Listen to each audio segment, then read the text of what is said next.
আসসালামু আলাইকুম, কেমন আছেন সবাই? আশা করি ভালো আছেন। প্রথমেই আপনাদেরকে আজকে দুধ পুলি পিঠার জন্য একটা রেসিপি দেখাবো, যেখানে আমরা প্রথমেই দেখতে পেলেন একটা ছোট হাঁড়িতে পরিমাণ মতো পানি নিয়ে তারপরে একটু লবণ দিয়ে ফুটতে দিছিলাম। যখন পানি ফুটে যাবে তখন তাতে পরিমাণ মতো শুকনো চালের গুঁড়া সেটা দিয়ে আপনারা নাড়াচাড়া করবেন, যাতে একটু পানিতে একটু সিদ্ধ হয়। আটা সিদ্ধ যেটাকে বলে আমরা, আটা সিদ্ধ হওয়ার মতো পানির মধ্যে দিয়ে নাড়াচাড়া করে নিতে হবে। আপনার যখন মনে হবে যে আটার পানি সব ভালোভাবে মিক্সড হয়ে গেছে, একটু শুকনো শুকনোভাবে, তখন আপনি গ্যাস বন্ধ করে ঢাকনা দিয়ে কিছুক্ষণ রেখে দিবেন।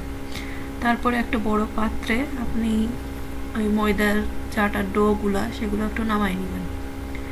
নামাই নেওয়ার পরে আপনার হাতে ধরা, মানে আপনি যেভাবে ধরতে পারেন, আপনি সেই রকম ঠান্ডা হইলে আপনি তখন সেটা খুব ভালোভাবে হাত দিয়ে মুথে নেবেন।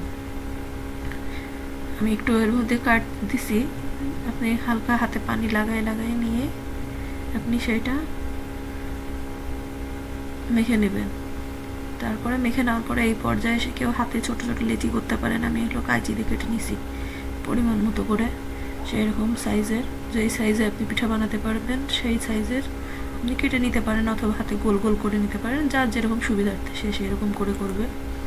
আমার এইভাবেই সুবিধা লাগছে, আমি এই জন্য এইভাবেই করছি। এখান থেকে অবশ্য আরও পিঠা হয়েছিল, আমি পরে দেখলাম যে একটু বড় সাইজ হয়েছে, পরে একটু আমি দেখি নাই, অল্প অল্প করে ছোট ছোট করে নিছি। নিয়ে কেটে যখন কাটা সম্পূর্ণ শেষ হয়ে যাবে তখন এই যে পাশে রাখা, এটা হলো আমার আগে থেকে করে রাখা নারকেল দিয়ে, তিল দিয়ে আর খেজুরের গুড় দিয়ে করা একটা পুর, যে পুরটা দিয়ে দুধ পুলি পিঠার ভিতরে পুর দিব আমি। এবার হাতের সাহায্যে এটা একটা বল আকারে, মানে নিজের মতো করে, যাতে শেপ আপনার যেভাবে ভালো হয় সেভাবে আপনি হাতে গোল গোল করে একটা লুচির মতো, বাটির মতো করে নেবেন। বাটি করা হয়ে গেলে আপনি তার মধ্যে পরিমাণ মতো পুর দিয়ে আপনি যেভাবে পারেন সেভাবে ডিজাইন করবেন।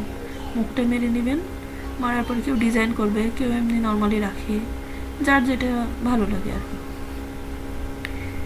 আমি আমার একটু হালকা, আমি সেভাবে পারি না, নতুন পর্যায়ে একটু ডিজাইন করার চেষ্টা করছি আর কি। এরকম করার পরে আপনি মুখগুলো ভালো করে মারবেন, যাতে খুলে না যায় পরবর্তীতে যখন আপনি এগুলো ভাপ দিবেন অথবা ভাজবেন। যে যেরকম ভাজে, কেউ ভেজে খায়, কেউ দুধ পুলি দুধের মধ্যে দিয়ে খায়, কেউ ভাপ দিয়ে খায়। আমি আজকে দুই রকমই করব, দেখেন আপনারা। আমি এই যে একটু কাট করে ভিতরে অনেকগুলো পিঠাই বানাই নিছিলাম, তারপর আবার আসলাম আপনাদের দেখানোর জন্য। নিয়ে পিঠা বানিয়ে নিয়ে তারপরে একটা পাত্রে আমি একটু পানি গরম করে নিয়েছিলাম কেটলিতে, যাতে গ্যাস সেভ হয়। এভাবে করলে গ্যাসটা অনেকটা সেভ হয়, না হলে 1 ফ্লাক্স পানি গরম করতে অনেক টাইম লাগে। তারপরে যে পিঠা ভাপ দেওয়ার জালিটা, এটা রাইস কুকারের জালি, এটা দিয়ে সব কয়টা পিঠা আমি দিয়ে দিছিলাম একবারে দেওয়ার জন্য, সাজিয়ে সাজিয়ে, যাতে একটা একটা না লাগে সেরকম ভাবে একটু সাইড করে করে আমি সব পিঠাগুলোই সুন্দর করে সাজিয়ে নিছিলাম। সাজিয়ে নেওয়ার পরে এটা ভাপ দিব। ভাপ দিলে আপনার যেটা ভাপ দিয়ে যে পিঠাটা হবে সেটা হলো পুলি পিঠা, ভাপা পিঠা, মানে ভাপ দিয়ে যেটা খাই। এটাকে ভেজেও খায়, এটা ভাপ দিয়ে খায়, এবার এটা দুধ পুলি করে দুধের মধ্যে দিয়ে খাই। আমি আজকে দুই রকমই করবো। এটা ভাপ দিয়ে করবো, প্রথমে ভাপ দিব, যে ঢেকে দিলাম, ঢেকে দিয়ে প্রায় 5-7 মিনিট মতো হাই হিটে একটু ভাপ দিয়ে নিব। ভাপ দেওয়ার পরে এই পর্যায়ে আমার পিঠাগুলো হয়ে গেছে, তো একটা সাইড এবার দেখেন রেখে দিব। রাখার পরে আমি দুধ পুলির জন্য প্রিপারেশনের জন্য এবার রেডি। এবার দুধ পুলি করার জন্য প্রথমে একটা বড় হাঁড়িতে পরিমাণ মতো দুধ নিয়ে নিব। এই দুধটা জাল দিতে থাকবো। তো জাল দেওয়ার এক পর্যায়ে প্রথমে গ্যাস চালু করে দিয়ে জাল দিয়ে দেবো। এবার এক পর্যায়ে আমি 2টা এলাচ এর মধ্যে দিয়ে দিব, আর একটু লবণ দিছিলাম এর মধ্যে দিয়ে। এবার একটু ফুটে যাচ্ছে যখন, তখন একটু স্বাদ বাড়ানোর জন্য, দুধটা একটু ঘন করার জন্য একটু বেশ 3-4 চামচ মতো গুঁড়া দুধ এর মধ্যে দিয়ে নাড়াচাড়া করে নিয়েছিলাম। আর এর পিঠাগুলো আমি প্লেটে সাজিয়ে নিচ্ছিলাম।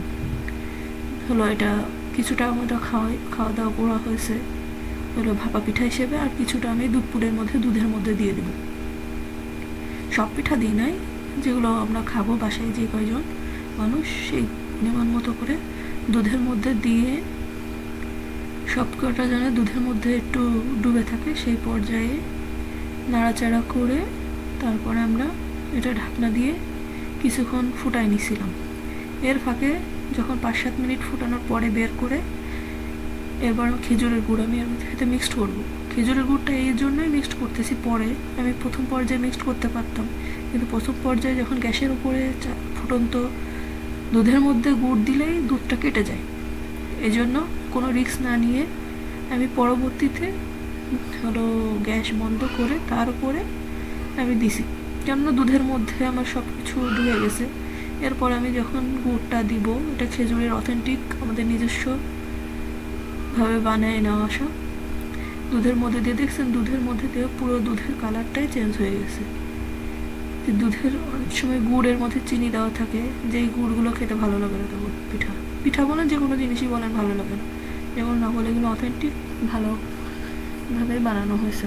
এটা দেওয়ার পরে নাড়াচাড়া করে সব পিঠার সাথে যেন দুধগুলো গুড়ের মিশ্রণটা যায়, এইভাবে করে আমার ফাইনাল লুক। মাশাআল্লাহ, আলহামদুলিল্লাহ, খেতে অনেক মজা হয়েছিল। নতুন হাতে যতটুকু পারছি ভালোভাবে করছি, আপনারা চেষ্টা করবেন। আল্লাহ হাফেজ।